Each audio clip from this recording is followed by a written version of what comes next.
Peuple des Garois, des Pitois, que le Seigneur vous bénisse. Amen. Amen. Vous êtes à l'aise? Amen. Vous êtes content? Amen. Vous n'êtes pas fatigué, n'est-ce pas? Non. Amen. Même si vous êtes fatigué, il n'y a pas de problème. Quand vous allez au champ, vous direz au champ, non? Oui, oui. Vous allez très tôt, 4 heures, vous rentrez souvent vers 18 heures. 18 heures. Ah, mais ça, c'est la parole de la vie, là. Donc, ça dit que ceci est préférable, pas vrai? Voilà. Demandez aux autres d'entrer. Une terre altérée, soupire après l'eau du ciel. Nous appelons la rosée de ta grâce, Emmanuel. Fraîche rosée, descende sur nous tous. Oh divine ondes, venez arroser-nous. Oui, que le désert fleurisse sous tes bienfaisantes eaux, que les lieux secs verdissent et portent de fruits nouveaux. Fraîche rosée, descende sur nous tous. Oh divines ondes, venez arroser-nous. Descends aux pluies abondantes, coule à flot dans notre cœur. Donne à l'âme languissante une nouvelle fraîcheur. Fraîche rosée, descende sur nous tous. Oh divines ondes, venez arroser-nous. Ne laissons-nous rien d'aride qui ne soit fertilisé.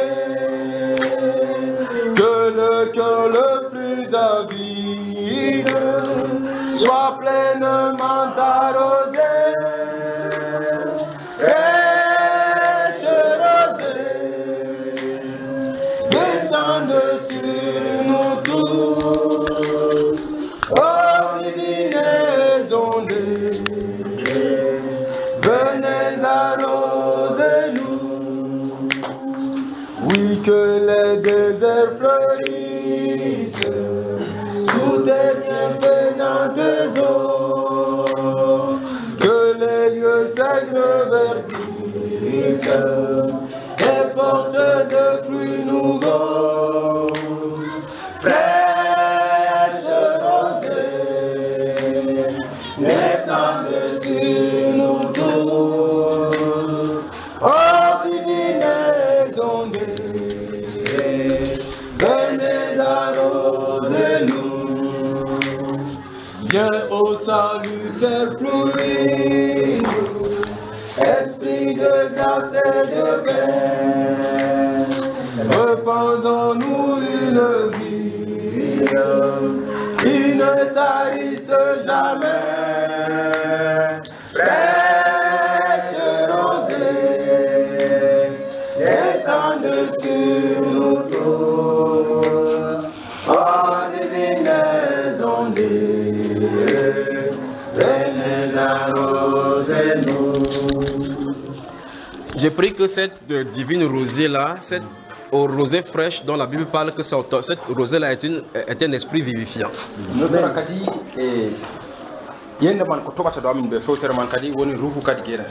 J'ai pris qu'effectivement cette rosée-là descend sur nous tous. Et que rien d'aride ne demeure en nous. Que Dieu vous bénisse. Vous avez une ville qui vous permet de bien méditer la parole. Le calme. Utilisez cette atout-là pour bien trouver le Seigneur. Le calme que vous avez ici, avec les arbres, les montagnes, ça vous permet d'aller vous cacher et rechercher la face de Dieu. Faites cela. Faites cela. Vous allez le retrouver. Vous avez les dispositions naturelles pour bien communiquer avec le Seigneur. Faites cela. D'accord. Bienvenue dans cette autre session. Que Dieu vous bénisse. J'espère que quand je parle, il parle doucement, n'est-ce pas? Posément. Et je parle de la façon dont vous allez comprendre. Où sont les autres? Après les autres, là, on commence. Que Dieu vous bénisse, que Dieu vous bénisse.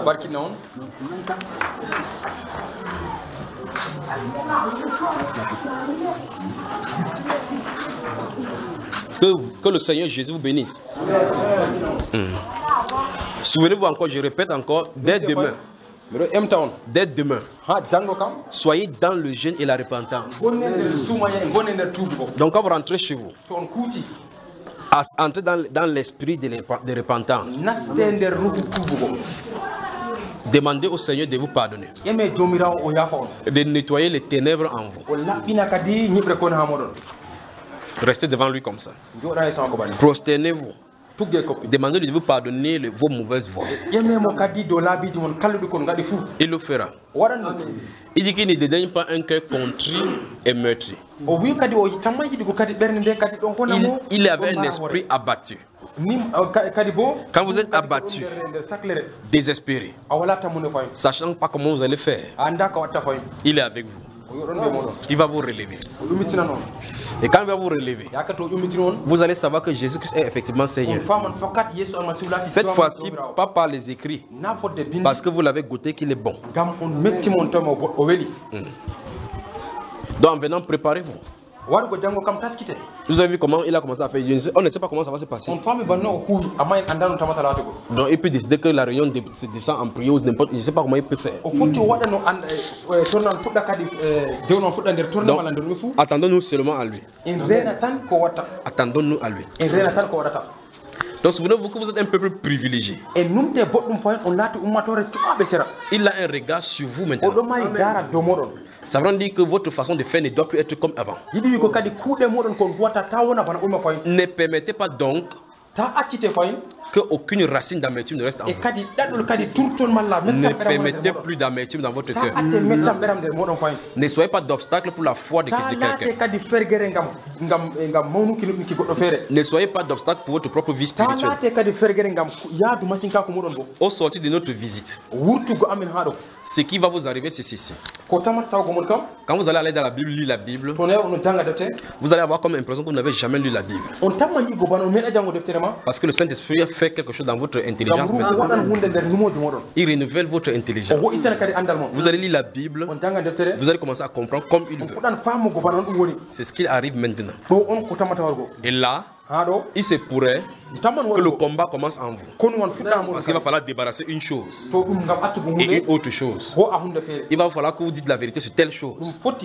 Vous devez passer par là. Il se pourrait que ça arrive au niveau où vous ne saurez même plus comment prier. Parce que vous avez eu à bavarder. Utilisez le langage dit biblique. C'est qu'on a ramassé ça et là.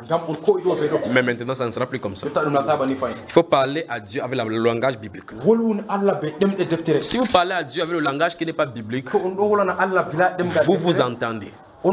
Satan vous entend. Dieu ne répondra jamais à cela. Il faut parler avec le langage biblique. C'est pourquoi il faut être nourri des Saintes Écritures. Parce que la Bible déclare dans le livre de 1 Jean que nous avons auprès de lui cette assurance que si nous lui demandons quelque chose selon sa volonté. Comment vous allez faire pour connaître sa volonté si vous ne lisez pas? Si vous n'entrez pas en contact avec les Saintes Écritures pour connaître sa volonté. La Bible dit donc nous avons auprès de lui cette assurance que si nous lui demandons quelque chose selon sa volonté, il nous écoute. Et si nous savons qu'il nous écoute, nous possédons la chose. Pas que nous posséderons. Nous possédons. À l'instant où vous avez demandé, vous l'avez. Il dit que si nous lui demandons selon sa volonté, on doit demander selon sa volonté. Donc il faut parler à Dieu dans sa volonté. C'est-à-dire parler selon son langage. Votre prière, si vous priez ou restez n'importe quoi, vous dites que je prends la machette du Saint-Esprit, ça n'effraie pas le démon, parce qu'on ne coupe pas le démon avec la machette. Le langage de la Bible, c'est l'épée de l'esprit. L'épée de l'esprit. On dit qui est la parole de Dieu. On n'a pas dit qui est la parole. Parce que chacun peut donner une parole. On dit la parole de Dieu. Quand on dit il est écrit, il faut citer ce qui est écrit. C'est ça qui compte les esprits. Voilà la parole qui est l'épée de l'esprit. Donc, si tu ne restes pas devant les sorciers, tu ne peux rien me faire. Je suis plus fort que toi. Ça, c'est ta parole. Ça, c'est ta parole. La parole de Dieu dira, si Dieu est pour moi, qui sera contre moi? Ça, c'est la parole de Dieu que tu dois prononcer. Vous avez la différence, n'est-ce pas? Voilà, il est écrit. Quand le diable est venu devant Jésus, il a dit, il est écrit, l'homme ne vivra pas du pain seulement. C'est ce qui est écrit. Mais de toutes paroles qui sont de la bouche de Dieu. Il dit, ok, il est aussi écrit qu'ils donneront les anges pour qu'ils te portent. Jésus a dit, il est écrit. Il cite la parole. Donc, demeurez dans la parole, d'accord? Dans cette autre session, on va continuer parce que bientôt on va faire nuit là maintenant. Je ne m'excuse pas de vous avoir gardé depuis le matin. Je ne m'en répands pas. Je m'en réjouis plutôt de ce que le Seigneur est en train de faire. Parce que souvenez-vous, il n'est pas dit dans la Bible que celui qui réussit sur la terre a construit la plus grande maison. Que celui qui réussit sur la terre a construit la plus grande maison. Donne la joie au ciel. Que celui qui est président de la République sur la terre. Que celui qui gagne les élections. Que celui qui est le meilleur à fréquenter. Celui qui a ramassé tous les diplômes sur la terre. On n'a pas dit que ça donne la joie au ciel. On dit que la joie est au ciel lorsque une âme se répand. Donc c'est la seule chose qui fait bouger le ciel. Et combien avez-vous besoin de repentance ici? Combien? Combien donc allez-vous vous faire réjouir le cœur de Dieu, non seulement le cœur de Dieu, le ciel tout entier? Revenons au Seigneur. Revenons au Seigneur de tous nos cœurs, de toute notre âme. Revenons au Seigneur. Revenons au Seigneur. Et il reviendra vers vous. Il va vous visiter par son esprit. Ça ne sera plus identique comme vous êtes là. Ça ne sera plus le programme comme vous programmez. Le Saint-Esprit va prendre le contrôle. Il va bouleverser toutes vos pensées. Vous n'aurez plus le contrôle de vos cultes. Il va entrer et prendre charge. Parce que ce n'est pas votre culte, c'est son culte à lui. Donc préparez-vous. N'importe quoi qui va arriver par la suite, faites-lui confiance. Il va vous conduire au bon corps. Permettez-le seulement de travailler. Repentez-vous. Disposez votre corps. Votre corps pour son service. Il a dit si quelqu'un se préserve de ces choses, il sera une vase d'honneur. Donc préservez vos corps pour le Seigneur. Dans la sainteté. Dans la sainteté. Dans la sainteté. Il n'y a pas de mélange entre les ténèbres et la lumière. Quand la nuit va venir là, le jour va disparaître. Quand le jour vient, les ténèbres disparaissent. Soit vous êtes dans un camp, soit vous êtes dans un autre. Nous sommes dans le camp de la lumière, n'est-ce pas? Marchons comme les enfants de lumière. Vous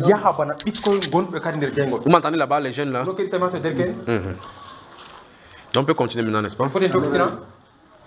On va continuer dans la suite de ce que nous avons vu depuis le matin. Le matin, on nous a posé la question, c'est quoi la nouvelle naissance et le parler en langue? Et c'est là où le Saint-Esprit nous a amené dans tous les sens comme ça. Le plus grave au milieu de l'église, c'est de continuer à appeler le nom du Seigneur et de vivre dans les traditions des hommes. Dans ce cas-là, on se trompe soi-même. Donc on appelle le Seigneur. Et la vie du Seigneur ne suit pas. Dans Luc chapitre 6, verset 49 à 50,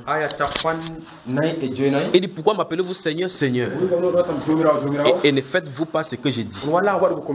Lorsque vous appelez Seigneur, Seigneur, il s'attend à ce que vous disiez ce qu'il, vous fassiez ce qu'il dit, n'est-ce pas? Vous devez vivre selon la vie du Seigneur. Quand le Seigneur vous a donné sa vie, vous vivez d'après elle. On dit que vous êtes ses disciples. On n'est pas chrétien parce qu'on appartient à une église. On n'est pas chrétien parce qu'on est né dans une famille chrétienne. On est chrétien parce que Jésus nous a donné sa vie. Je veux que vous compreniez bien mon langage. Je n'ai pas dit qu'on est chrétien parce qu'on a donné sa vie à Jésus. Parce que nous n'avons pas de vie à donner. C'est lui. On dit le bon berger donne sa vie pour ses brebis. Donc c'est Jésus qui donne sa vie pour nous. Les brebis acceptent seulement sa vie. Reçoivent sa vie. Parce que lui, il est venu, on était mort dans nos offenses. Il a pris notre mort pour nous donner sa vie. Parce que la Bible déclare que c'est en lui était la lumière. Et en cette lumière était la vie des hommes. Donc avant que Christ ne vienne, on était mort.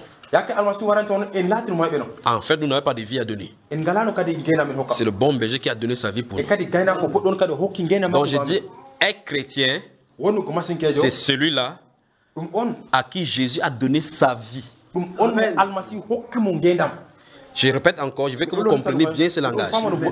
Un chrétien, c'est celui à qui Jésus a donné sa vie. Jésus lui donne la vie. Je les donne, je connais mes brebis. Je leur donne la vie éternelle. Et elles, mes brebis, ne périront jamais. C'est eux là-bas. Il n'y a pas de verset biblique pour dire que les chrétiens, c'est ceux qui donnent leur vie à Jésus. Un chrétien dit la Bible.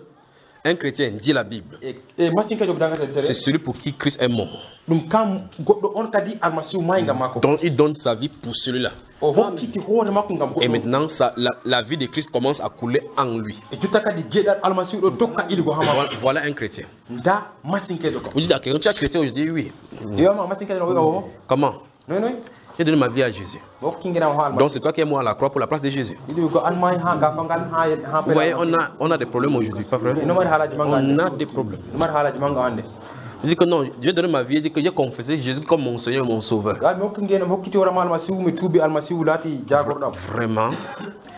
Il n'y a pas de verset biblique qui dit que celui qui confesse comme ça est l'enfant de Dieu. Il n'y en a pas. Vous ne trouverez pas cela dans la Bible. Alors il faut que les doctrines humaines quittent et fassent place à la Bible.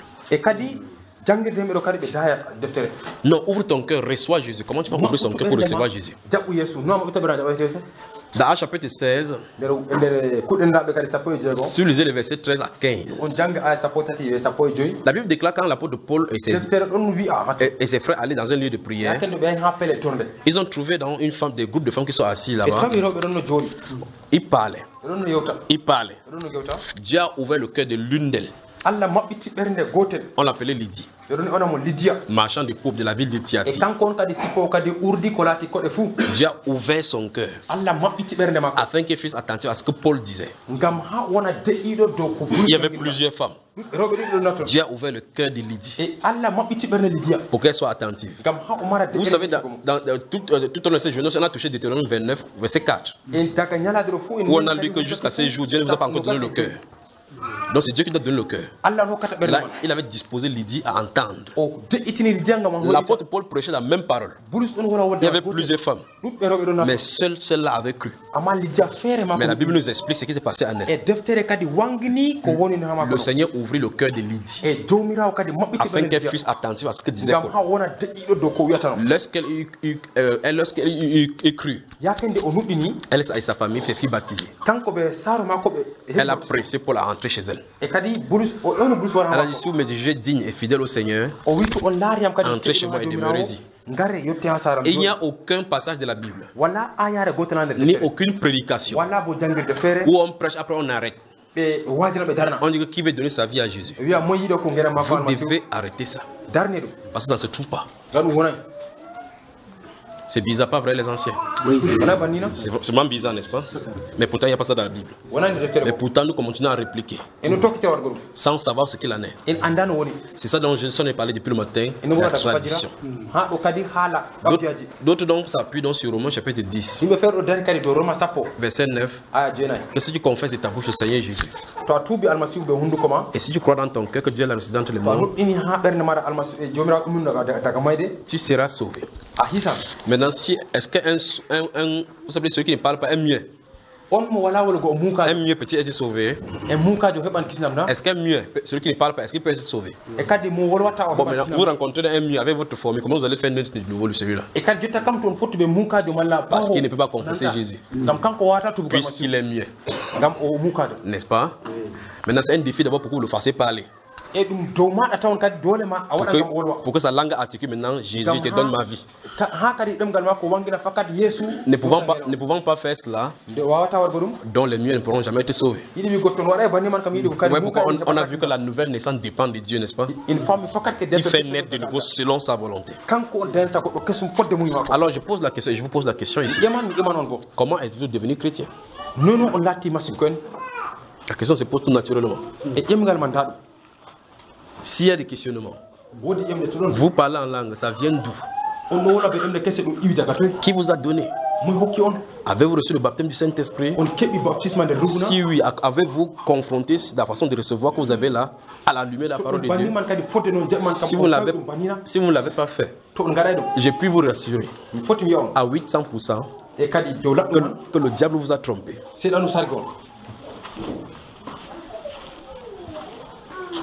Parce que tout doit passer à la lumière de la parole. Vous allez dans des réunions. On dit qu'on va prier pour que vous recevez le Saint-Esprit. On dit ouvre ta bouche, comment tu as parlé par la foi. On tape ta tête. Que commence à parler, ça va venir. Vous êtes des sorciers. En pratique dans la réunion. Ce n'est pas la Bible ça. Ce n'est pas la manière de la Bible de faire. Le Saint-Esprit, quand il vient dans le cœur de quelqu'un, il dispatche les dons selon sa volonté. Si on vous enseigne à parler en langue, vous ne parlerez jamais la langue de Dieu. Je peux être sûr à 2000% que vous êtes plutôt en train de blasphémer. Et je peux vous le prouver par la Bible. Si vous parlez cela. Parce que le Saint-Esprit, pour qu'il vienne, il y a une œuvre de sanctification avant l'œuvre du scellement. Premièrement, justification, sanctification, puis vous scelle. Et vous scelle pour toujours pour l'enlèvement. Pour toujours. Ce que vous devez faire, c'est de ne plus l'attrister. Dès que vous êtes scellé. Et pour que vous soyez scellé, il y a une œuvre à l'intérieur. Galates chapitre 4, le verset 6 et 7 disent que c'est parce que vous êtes fils que Dieu envoie l'esprit de son fils dans nos cœurs, par lequel nous crions Abba. Dont le Saint-Esprit ne vient pas en vous pour vous faire fils de Dieu. C'est justement parce que vous êtes fils de Dieu qu'il envoie l'Esprit de son Fils en vous. Voilà. Il dit Galates chapitre 4, les versets 7, 6 et 7, c'est ce qu'il dit. Et parce que vous êtes fils, Dieu a envoyé l'Esprit de son Fils dans vos cœurs, par lequel nous prions Abba. Donc vous voyez que les enseignements qu'on a reçus sont contre aux Saintes Écritures. Que le Saint-Esprit vient en vous, ça fait de vous fils de Dieu. Lui, la Bible, elle dit que c'est parce que vous êtes fils d'abord que le Saint-Esprit vient ensuite. Le Saint-Esprit ne vient pas vous faire de vous fils de Dieu. C'est à cause du fait que vous êtes fils de Dieu que le Saint-Esprit vient sur vous. Les questions se posent tout naturellement. Avez-vous reçu le Saint-Esprit de Dieu quand vous avez cru? Si c'est non, des problèmes se posent en milieu chrétien. Parce que la Bible déclare, dans 1 Corinthiens chapitre 12, qu'on a cité, verset 13, que nous avons été baptisés dans un seul esprit pour former un seul corps. Et quand chaque membre est dans ce corps-là, dans l'esprit, il occupe une position. Alors, si on n'a pas reçu le Saint-Esprit, comment se fait-il qu'on occupe une position dans le corps? Parce que c'est le Saint-Esprit qui attribue des tâches. Comment a-t-on reçu donc la tâche sans le Saint-Esprit? Comment peut-on avoir un prédicateur non baptisé du Saint-Esprit? Sachant que le ministère que nous avons, c'est le ministère de l'Esprit. Comment est-ce possible? Pose la question à ton voisin, comment est-ce possible?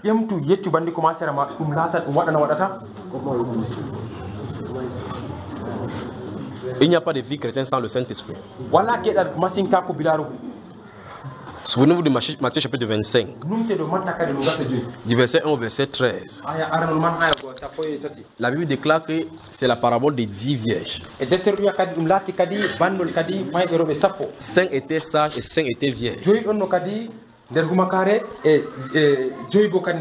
Les 10 vierges attendaient tous un époux. Pas que chaque vierge attendait son époux.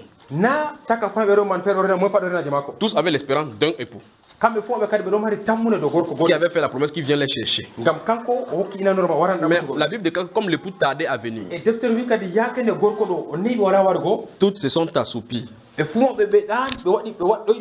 dont le sommeil les a pris. Le découragement entrait. Mais lorsqu'ils partaient à la tente de l'époux, on dit que les sages ont pris dans leur lampe de l'huile, tandis que les folles n'ont négligé l'aspect de l'huile. Ils disaient que non, nous-mêmes prêchons la Bible. Vous savez ce que c'est que la lampe, non? On a aussi la parole dans la Bible, on va toujours lire chaque fois. Ils ont oublié que la parole, c'est la lampe. Il faut ce qui va l'attiser pour la maintenir. L'huile, le symbole du Saint-Esprit. Ouais, c'est dangereux d'avoir la parole sans huile. On dit comme l'époux tardait à venir, tout s'assoupit. Mais subitement, au milieu de la nuit, une voix a crié: voici l'époux, allez à sa rencontre. Le voici. La Bible déclare toutes se sont réveillées. Donc la Bible prophétise que même les églises catholiques vont se réveiller. Même les églises mortes vont se réveiller quand Christ va s'approcher. Mais il y aura une différence. C'est celle qui aurait été préparée avec l'huile. Quand elles sont réveillées pour aller, les lampes des autres sont éteintes. Pourquoi ça s'est éteint? Parce qu'il n'y avait pas de réserve d'huile. Tandis que les autres partaient. Ils ont dit, oh, donne-nous un peu de votre huile. C'est-à-dire, comment est-ce qu'on fait pour avoir le Saint-Esprit? On n'a pas le temps pour vous expliquer cela. Quand vous expliquez d'entrer en possession de votre Saint-Esprit, vous n'avez pas le temps pour cela. Donc vous avez été folle. Et donc on n'a pas le temps pour vous expliquer cela. Allez vous débrouiller en acheter. Allez acheter pour vous ce qui va. Si vous voulez aller acheter l'onction. La Bible déclare qu'ils ont compris ça, ils sont partis pour acheter l'onction. On achète le Saint-Esprit, frère. Dans la Bible déclare qu'au moment de l'enlèvement, il y avait 2 styles d'onction sur la terre. L'onction achetée et l'onction authentique. Vous entendez cela? Les vierges folles ne doivent pas travailler dans la sainteté pour posséder le Saint-Esprit. Les vierges folles ne travaillent pas dans la sainteté pour posséder le Saint-Esprit. Ils peuvent aller au Bénin pour avoir l'onction, pour imiter l'autre onction. Ils vont imiter. Mais avec ce style d'onction, si l'enlèvement vient, tu n'entreras pas. Tu n'entreras pas. Parce que c'est le Saint-Esprit qui est en nous qui va nous amener. Quand il va dire monter, le Saint-Esprit doit te faire monter. to ɓe wa e kadi ruhu En on tout cas, tuwata même si tu arrêtes quelqu'un, tu vas descendre. ko addi a nangi goɗɗo ma a jippan C'est pour ça que Dieu a prévu que ça soit en un clin d'œil. ngam majum Allah ho Essayez de fermer votre œil, vous ouvrez un peu, voir, comme ça, vous ouvrez. maɓɓe ban tan Faites seulement comme ça, comme moi. Fermez votre œil, vous ouvrez. Donc, quand vous allez faire comme ça, avant d'ouvrir, l'enlèvement s'est passé. yiɗi wi ko to waɗi maɓɓinima ni Donc, la seule façon de faire, c'est que vous attachez la bille de votre mari comme ça. yiɗi wi ko kadi koyɗo man kam on haɓɓa limse gorko muɗon banni Vous le faites comme ça chaque fois. on jooɗi banni tum fu Et même comme ça, ɓe man fuu c'est pas son habit qui va partir. na limse makko dilata C'est lui qui est dedans. kanko mo wonde limse Même s'il arrête comme ça, ko o nangi ni quand il va disparaître, yakka to majjita ta main sera dans le vide. jungo ma wona nder hawo banni On a dit en un clin d'œil. wi bana maƴƴere guite Ça dit que tu vas te tourner comme ça là. a waylita ni ɗo Revenez comme ça là. waylita ni Les gens ont disparu. yimɓe majjiti Il faut le Saint-Esprit pour te préparer. ruhu Allah wona ngam Il hata faut travailler dans la sainteté. boɗɗum hu nder senare Éloignez de vous ce qui n'est pas de Dieu. daytunu ha maɗa ko wonaji Allah Dans Hébreu 12, 14, nder ibranin ko en sappo e ɗiɗi il dit recherchez la paix o wi ɗaɓɓite salaman et ɓawo man la sanctification, senare sans laquelle bila toon nul ne verra le Seigneur. walla mo yiyata jomirawo Dans Matthieu 5, quand il était sur la terre, nder matta joyi yakka ɗo ha duniya verset 8, aya jotati il a dit ça à un autre langage. o wi Il dit heureux ceux qui ont le cœur pur. o wi salaman moƴƴere dow ɓen mari ɓernde laɓɗum C'est ceux-là qui verront Dieu. ɗum ɓen kadi yiyata Allah jomirawo Et nous adorons Dieu. en ɗon Nous chantons. eno yima Mais l'état de notre cœur n'est pas pur. ɓeramin to On ne laɓɓe se pose pas de questions. wala ƴemtugo Et horaɓe on sait que l'enlèvement est à la porte. en ɗo andi kadi almasiwal ɓikko makko Il nous faut la repentance. boɗɗo en tuuba Il nous faut la repentance, d'accord, frère? Il nous faut la repentance. ɗum boɗɗum en tuuba Il nous faut la repentance. boɗɗum en tuuba C'est la repentance qu'il nous faut. e ɗum tuubu on gatta Sinon, vous vous réunissez, vous criez à tue-tête, c'est les mots de tête qui vont on venir. foti on kawta banni on siika ma ha koye mon nawon La repentance tuubugo est ce qui amène la présence du Seigneur. ɗum laati hunde nde ko waddata kadi jomirawo Le réveil pindol bo ne consiste pas à faire le bruit avec le tam-tam. ngam findol kadi wonta ngam Vous achetez le baffle, vous mettez là, vous faites le bruit avec le on micro. foti on cooda kadi ko maltata sawtu fuu Vous allez effrayer les ânes, on foti on saclement Les oiseaux. ɓe collima pas les démons. na kadi ruuji kalluɗe La repentance. tuubugo La repentance. tuubugo kam Et puis quand le Saint-Esprit entre en kadi action, ruhu nasti nder c'est ça ɓuura qui secoue l'extérieur. e ɗum kañum on dimbata yasi C'est ça qui secoue l'extérieur. Prenez ceci à cœur. ko e ɗum ha nder ɓernde mon Priez personnellement. tore mo pat tora Décidez aujourd'hui. ko e aniyaman hande Séparez-vous avec le péché. sendite ɓe aybe daga hande Séparez-vous avec tout ce qui n'est pas de Dieu. sendite ɓe hoore mon ɓe Et attendez-vous à Dieu dans la prière. rente hoore mon ha Il Allah va nder vous torde. visiter. o warano yiya on Il va vous visiter. Il va vous visiter. Et on va se poser la question, qu'est-ce qui ne va pas ici? tan ko amin ɗumi waɗi ha ɗo Sinon, vous n'êtes pas différent des catholiques. to na banni kam Vous n'êtes pas différent des protestants. Ils sont morts, vous êtes morts. ɓe mayɓe on bo on mayɓe Il vous faut l'huile. boɗɗum on mara nebbam Il vous faut l'huile. on mari haaje nebbam Réveillez-vous. pine Prenez courage. ko e Rentrez dans la repentance. lore nder tuubu Persévérez-y. e kabde kadi L'huile viendra. kadi nebbam waran L'huile viendra. nebbam waran Il ne peut pas verser de l'huile. Il a dit qu'il ne peut pas couper. Il a dit qu'on ne coupe pas un tissu neuf sur un vieux tissu. fotai kadi ɓe ñoota kadi dente kestum Vous ne pouvez pas mélanger la tradition avec la fotai sainteté. a dilla kadi ɗaɓɓe maɗa ɓe Il ne sénat peut pas verser l'huile dans un corps sale. fotai kadi o rufa nebbam bo nder ɓandu kadi Sanctifiez-vous. ɓandu ko woni nder coɗɗum Sanctifiez-vous. cene koye mon Purifiez-vous. laɓɓine koye mon Dans l'Ancien Testament, nder alkawal kingal quand il y avait la réunion, avant qu'il y ait la réunion à la montagne, ha ɓe kawta nder il a dit à Moïse, o wi an Moussa Moïse descend, Moussa jippu sanctifie le peuple, kadi seni umatore qu'il soit prêt pour le 3e jour. ɓe gona kadi Je vais taskaɓe ngam descendre. balɗe tati ngam min mi jippan Descend, dis au peuple de se sanctifier. o wi an umatore ɓe sena koye maɓɓe Or, le peuple qui était sur la terre e umatore on ko ɗon ha leddi chantait Dieu partout dans le camp là-bas, ɓe ɗon gima mais Allah il n'était pas sanctifié. ɓe gona nder senare Pour que Dieu vienne venir pour nous prendre, pour nous approcher, il faut qu'on soit saint. ɗum boɗɗum min gona senare Il envoie un prédicateur o neli kadi pour dire prépare-les o wi afin taskituɓe que je vienne. ngam ha mi fodde mo Prépare-les taskituɓe pour que je vienne sur la scène. Parce qu'il vient de cette façon, il va tuer. ngam to yetti tawi yimɓe Sa wona nder sainteté senare kadi tue. wade wonan ngam senare makko mbaran Sa sainteté tue. senare makko Si kadi c'est mbaran. présent, il est saint, la première chose que vous allez vous tomber. kadi to o wangi bani oɗon nder senare arano man tan onon Pas qu'il est méchant, mais parce que c'est deux natures ngam contraires. kanko kadi jaati man ɓe jaati makko kadi o honidira C'est pour ça que la Bible déclare qu'il nous châtie pour que nous participions à sa sainteté. ngam majum kadi ƴetton wi kadi oɗo ɓocca amen ngam en gara kadi nder senare makko Vous savez, c'est ça? onon pawa ɗum Moïse est descendu. Moussa jippi Il dit sanctifiez-vous. o wi tene koye Ôtez les dieux étrangers du milieu de vous. Itte kadi Lavez vos kadi vêtements. fere. Enlevez ce qu'il faut enlever. itte ko itade Préparez-vous, Dieu va visiter. taskite koye mon Le Allah troisième jour, il est descendu, comme il avait dit. Allah jomirawo jippi D'accord, frère? Alors Dieu dit préparez-vous. Allah wi taskite koye mon Sanctifiez-vous. tene koye mon Repentez-vous. tuuɓe Disposez-vous. deitine Quand vous l'aurez fait, yakka toon gadi il ɗum vous visitera avec o lui. waran kadi ha nder ɓerde moɗon Il vous visitera avec de l'huile. Si vous savez que l'enlèvement c'est la plus grande des choses que l'Église attend, et que si vous ratez, vous êtes mal parti, ceci doit être votre quête quotidienne, d'être en règle avant qu'il n'entre en scène. Parce qu'il rentre en scène, il prend son épouse. Il n'y a pas un deuxième enlèvement. Il n'y a pas un ralenti. C'est terminé comme ça. C'est les pleurs et les lamentations. Dans Matthieu chapitre 25, la Bible déclare que plus tard, les autres vieilles sont venus. Il dit Seigneur, parce qu'on a dit que la porte fut fermée. Et plus tard, il vient Seigneur, Seigneur, ouvre-nous. Il a dit je ne sais d'où vous êtes. Pourtant, ils appellent le Seigneur. On dit qu'ils sont vierges parce qu'ils étaient sanctifiés par la parole. Mais ils ont eu défaut de l'huile. Et plus tard, ils vont appeler Seigneur, c'est n'avons-nous pas fait ce qu'il ne vous connaît pas. Faites attention. Repentons-nous. Préparons-nous dans la repentance. Ça doit être votre sujet maintenant quotidien. Fini la religion. Fini la religion. Fini les train-train quotidiens là. Fini cette façon de vivre. Que je vais aller dans mon champ, aller dans mes activités, et puis venir à l'église dimanche matin. Le pasteur fait ce qu'il a en train de faire. Après il rentre continuer. C'est fini. C'est fini. C'est fini. Vous devez considérer que c'est vous-même. Si l'enlèvement vient, Dieu ne vient pas chercher votre pasteur. Il vient chercher celui qui est prêt. Il y aura des assemblées qui vont laisser le pasteur. Il y aura des assemblées peut-être où même aucune personne ne partira. Il y aura des assemblées que ça va peut-être une personne qui va partir. Et peut-être vous allez fermer les yeux dans la rue comme ça, bang, bang, bang, bang, bang, faire le bruit. Quelqu'un disparaît au milieu de vous.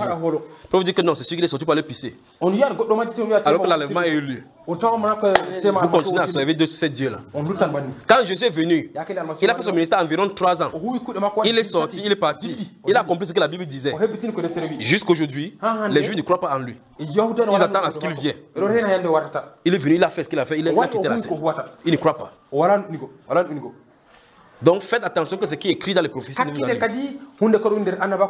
C'est-à-dire quand l'enlèvement va avoir lieu, ils vont commencer à jeter la poussière sur eux. Qu'est-ce qu'on a fait?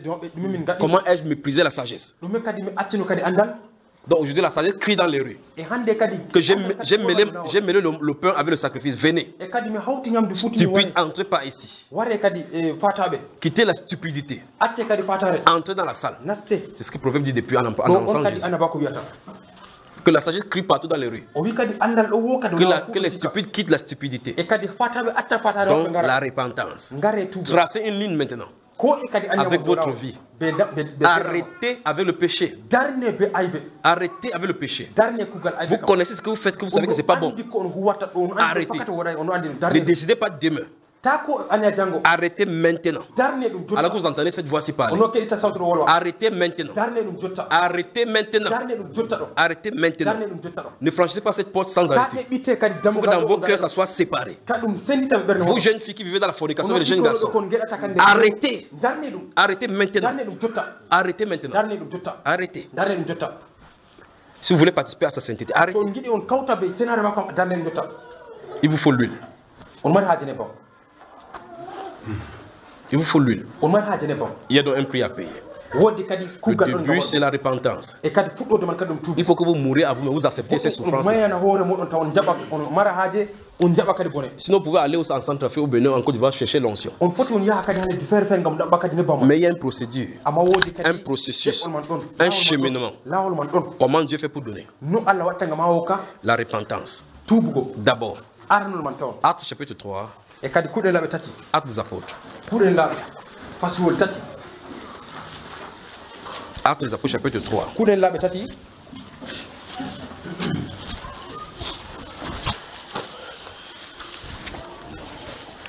avez Actes des apôtres chapitre 3. Versets 19 et 20.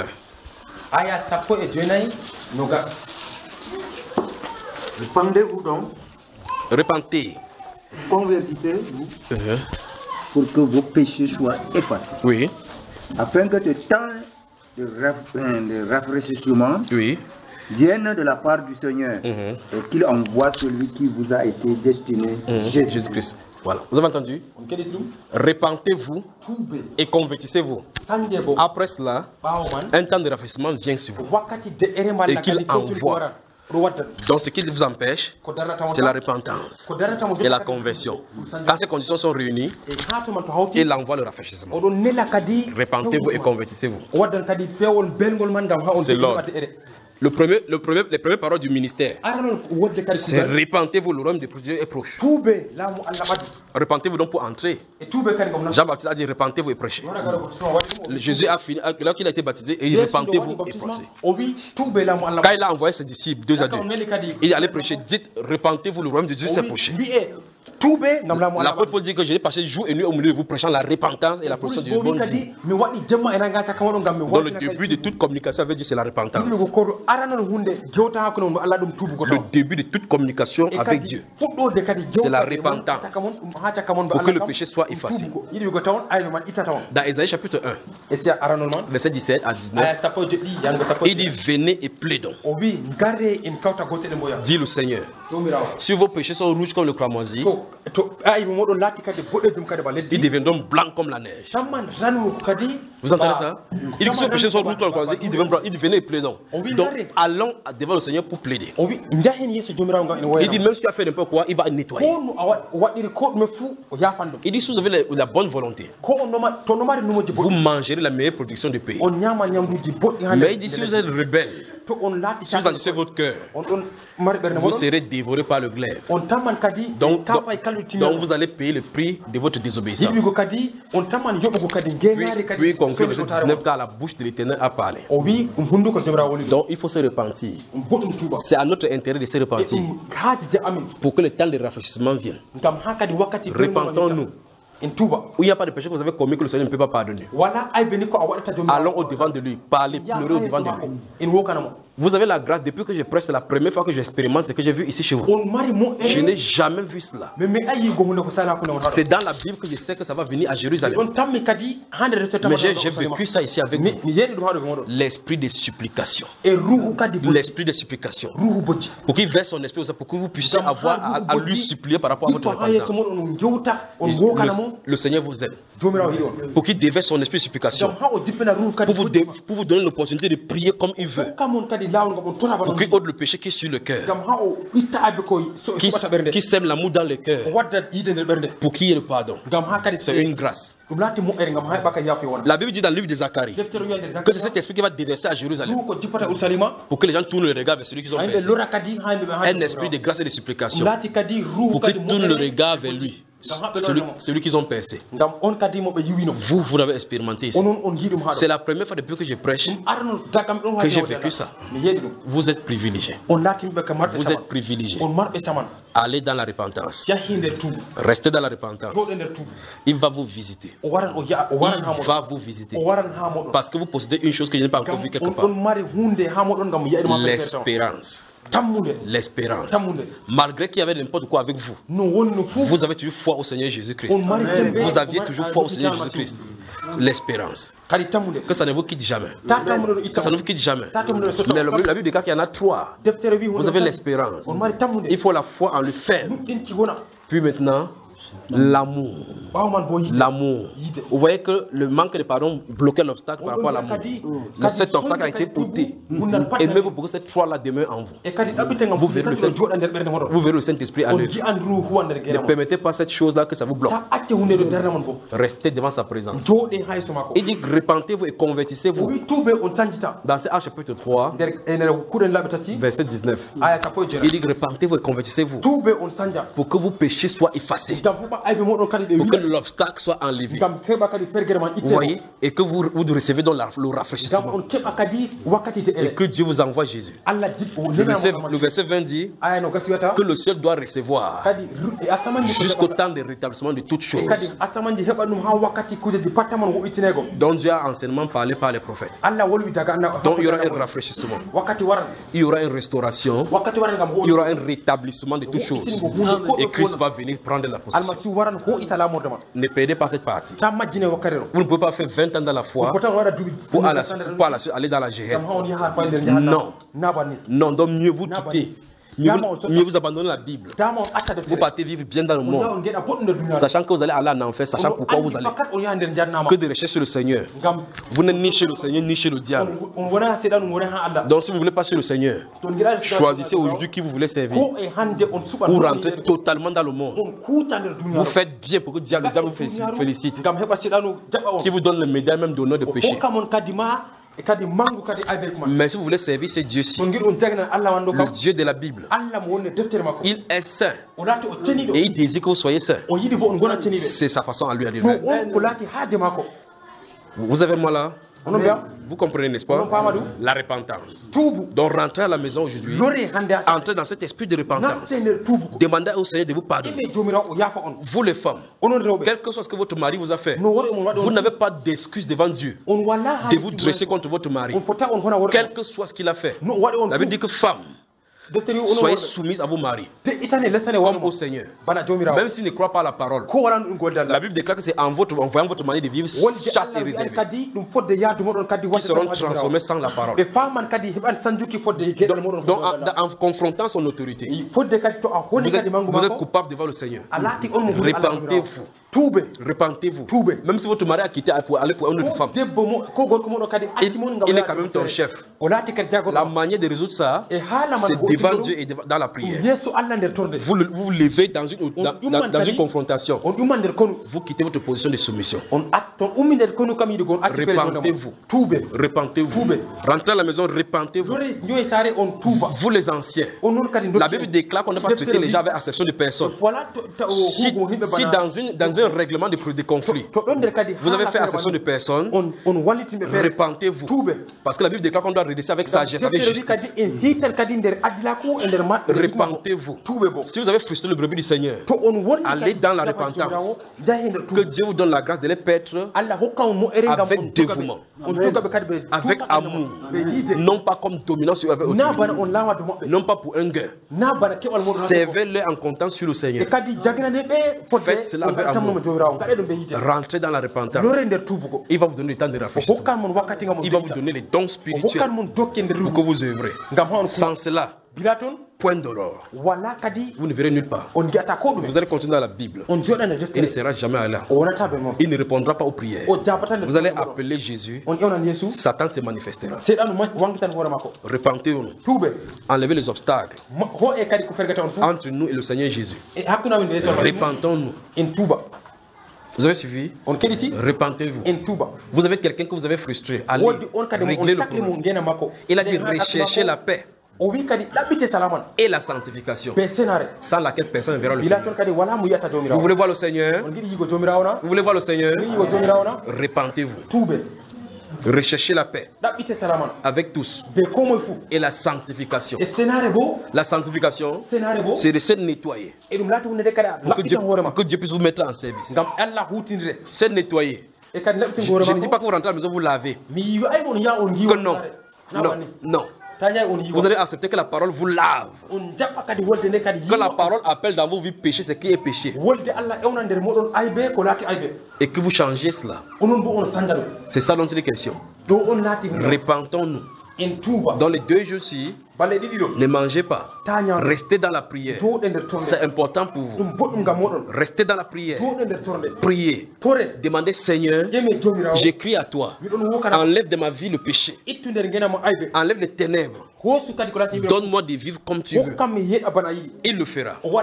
Il le fera. C'est ce qu'il a promis. Il a dit repentez-vous et convertissez-vous pour que votre péché soit effacé. Repentez-vous. C'est individuel. N'allez pas dans la prière pour accuser quelqu'un. Allez dans la prière pour régler votre problème avec le Seigneur. Parce que si vous ne réglez pas maintenant, il va vous régler votre compte. Parce que tôt ou tard, vous allez vous présenter devant lui. C'est maintenant, allez devant lui maintenant pour qu'il soit votre avocat. Que plus tard il vous appelle et qu'il soit votre juge. Prenez le Jésus avocat aujourd'hui. celui qui pardonne toutes nos iniquités. Prenez-le aujourd'hui. Sinon plus tard, il va se positionner en juge. Et quand il se positionne en juge, personne ne peut vous échapper. Personne ne peut lui échapper. Vous allez aller au lieu où il va désigner. Il n'y aura pas de défenseur contre vous. Il n'y aura pas d'avocat à ce moment pour vous. C'est maintenant le temps de la grâce. Repentons-nous. Préparez-vous. Il marche devant vous. Il désire faire son chemin dans vous. Êtes-vous prêts donc pour cela? Rentrez à la maison, repentez-vous. Demeurez dans la prière. Même si vous dormez, priez. Priez. Priez. Il vous visitera. Vous comprenez? La repentance, la vraie, est ce qui l'amène même sur la scène. Vous vous repentez, l'obstacle est ôté. Il vous répondra. Il viendra. La repentance dont je suis en train de parler ne consiste pas à l'arrestation de la bouche. Je dis ici, j'insiste ici, parce qu'il vous a donné la grâce de cet esprit de supplication. Quand vous allez aller devant lui, votre cœur va se déverser au devant de lui. C'est ce qui est en vous maintenant. C'est ce que le Seigneur vous a accordé. Donc il vous a donné la grâce pour avoir accès dans la repentance. Dans Actes chapitre 13, lorsque l'apôtre Paul a parlé, les Juifs l'ont rejeté. Il a dit qu'on se tourne maintenant vers les païens. Les païens en entendant cela ont reçu cela avec joie. La Bible déclare que ceux qui avaient été destinés pour la vie éternelle ont cru. Quand les apôtres vont monter à Jérusalem, on va leur faire des reproches. Dans Actes chapitre 11, on dit à Pierre que tu es entré chez les païens, tu as mangé avec eux. Parce que les Juifs ne collaborent pas avec les nations. Il s'est mis de façon suivie à lui expliquer ce qui est arrivé. Comment l'ange est venu lui dire qu'il part à Jopé pour aller chez Corneille. Quand les autres ont suivi, ils ont dit donc Dieu a donc accordé la repentance aux païens pour qu'ils aient la vie. Donc Dieu vous a accordé l'esprit de repentance. Allez au devant de lui avec cela. Pour qu'il obtue d'obstacles. Vous avez la grâce. L'esprit de supplication est pour vous. Repentez-vous. Allons devant de lui. Les autres personnes entendent repentance, ils récitent avec le cœur, avec la bouche, mais le cœur ne suit pas la repentance. Mais ici se trouve la grâce que ça sorte de votre profond. Ça sort de votre cœur. Vous êtes prêts pour le réveil. Que Dieu vous bénisse. Bonne soirée et à demain matin. Que Dieu vous bénisse. Que Dieu vous bénisse. Saluez-vous les uns les autres. Que Dieu vous bénisse. Que Dieu vous bénisse. Je vous laisse maintenant. Que Dieu te bénisse. Bonne soirée.